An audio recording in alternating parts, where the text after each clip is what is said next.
You're not required to, but if you have access to it and would like to follow along, we're currently in the OneNote file of Modal Node System, MNS, Presentation 2509, OneNote Auto-Transposable System through 12 collections of notes, 7 modes each, list of presentations on the right-hand side. Also noting in this OneNote presentation, we'll spend all our time on the music theory side of things, but we also have somewhere a similarly named and numbered set of presentations where we actually build these out in Excel, practicing not only our music theory skills, but our Excel and table visualization skills as well. Let's give a quick overview of our objective. We want to be thinking about a musical system that allows us to jot down our musical ideas, our melodies, our tunes, our chords, our songs as efficiently as possible, noting that the current options we have out there is to write something in like a sheet music format or possibly a tablature format, or to go over to a DAW type system of format.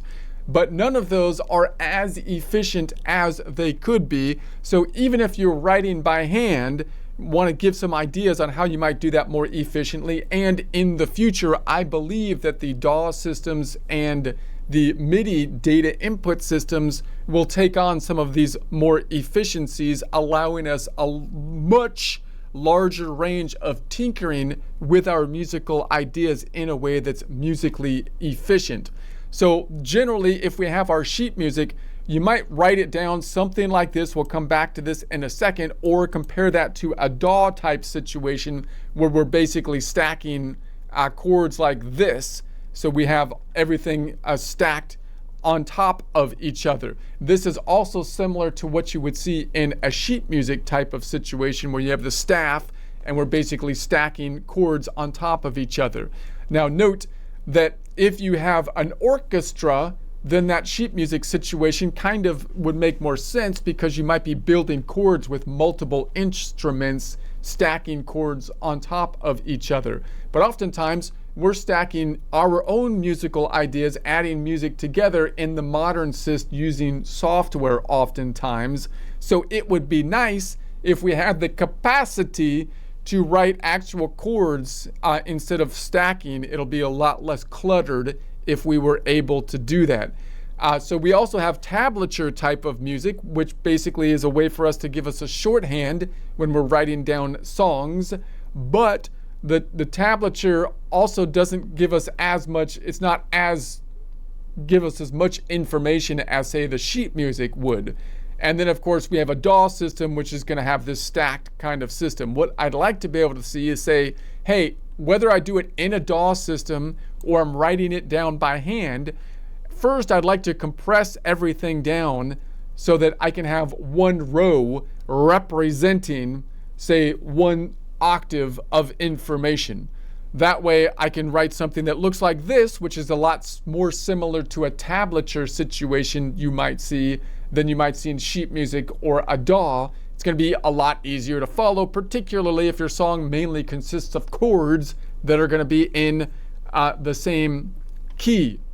So that's the first thing I'd like to be able to do. I think a DAW system should be able to do that as well, meaning we should be able to write the information in this format, and the DAW system should be able to then take those chords and expand them into this format, meaning that orange area, the row that we had in orange, is representing one octave, where in a DAW or like a sheet music format, that would be expanded to these columns here, and one chord would be shown as multiple notes stacked on top of each other.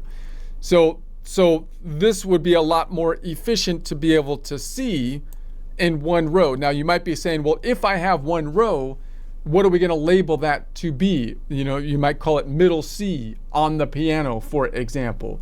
But really, I'd like to be able to say whatever I'm starting on, whatever collection of notes and the tonic that I'm on, I'd like that to be the lowest note.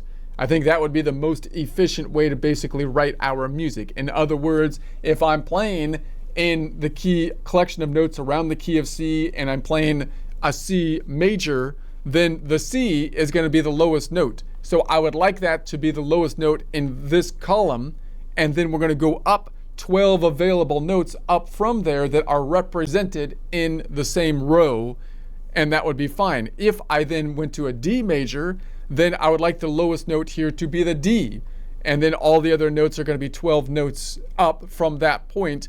So this orange bit then will be dependent upon what collection of notes we're playing in. We can also represent the modes. So if I was playing in the collection of notes around the C major, but making the fifth the tonic, meaning I'm playing in G mixolydian, then I would like to make the lowest note the G and be counting up 12 from there, but I'm looking at it from the perspective of the mixolydian node. So that way we get all of the information in basically one row that can then be expanded out this way. So this would be in the key of C, and so note that we could also write it in this format. Now, even if you're writing by hand, I believe this format of writing would be more efficient. This is basically a Nashville number kind of system. People kind of think that a Nashville number system is less sophisticated, but it's not if you add all the detail to the Nashville number system, meaning the Nashville number system is looking at a 7-note collection, typically from the perspective of the Ionian node, but you can make any of the points in that system the modal center, and you can look at not only the 7 notes, but all 12 notes with a Nashville number type of system, giving permanent numbers to even those 5 notes outside the collection by giving them like a 0.5 within the numbering system. So if you were to write a song this way, then it would be automatically transposable, meaning if you wrote a melody with a Nashville number system, which was a permanent Nashville number system, then you can play it and say, I want to play that melody in in C major or in D major or in E major, and you don't have to rewrite the melody.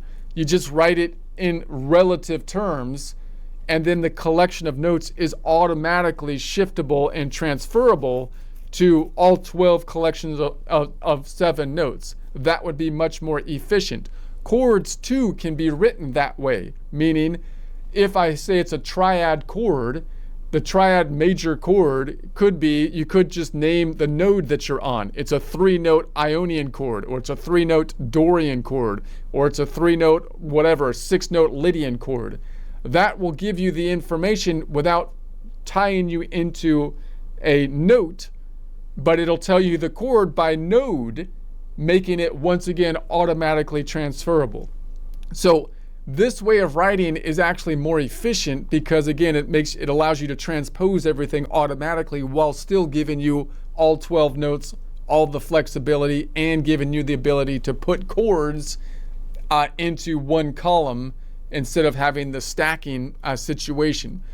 This then, in a DAW, should be transferable to this, meaning the DAW system should be able to see this and then make the chords from it. Or you should be able to write the chords, and the DAW system can then put it into the generic relative position.